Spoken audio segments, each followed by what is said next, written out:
What's up for February? The best time to spot Mercury. Mars disappears.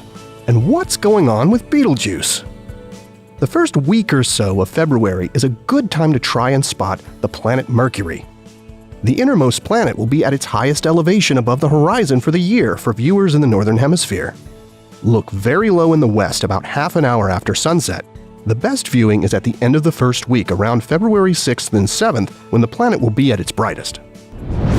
On the morning of February 18th, skywatchers in North America can watch as Mars disappears behind the Moon for about an hour in an event called an occultation. Moon-Mars occultations are visible from somewhere on Earth about twice per year. But like eclipses, you have to be in the right place at the right time to catch them.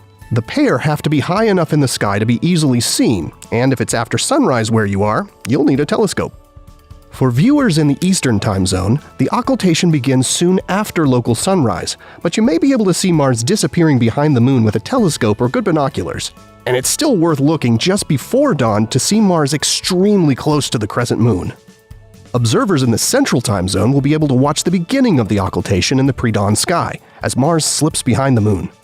The end of the occultation takes place after sunrise for you.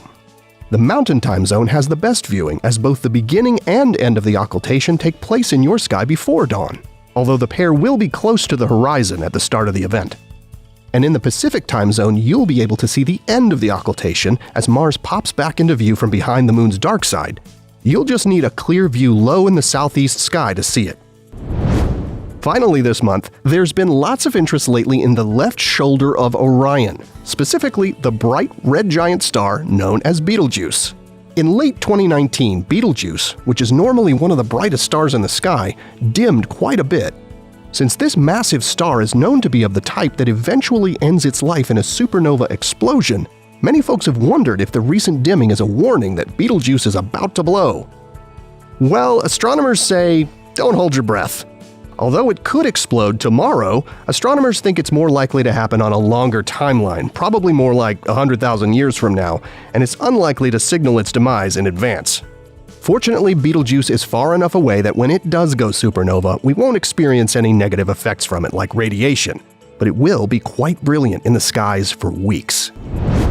Here are the phases of the Moon for February. You can catch up on all of NASA's current and future missions at nasa.gov. I'm Preston Dykes from NASA's Jet Propulsion Laboratory, and that's what's up for this month.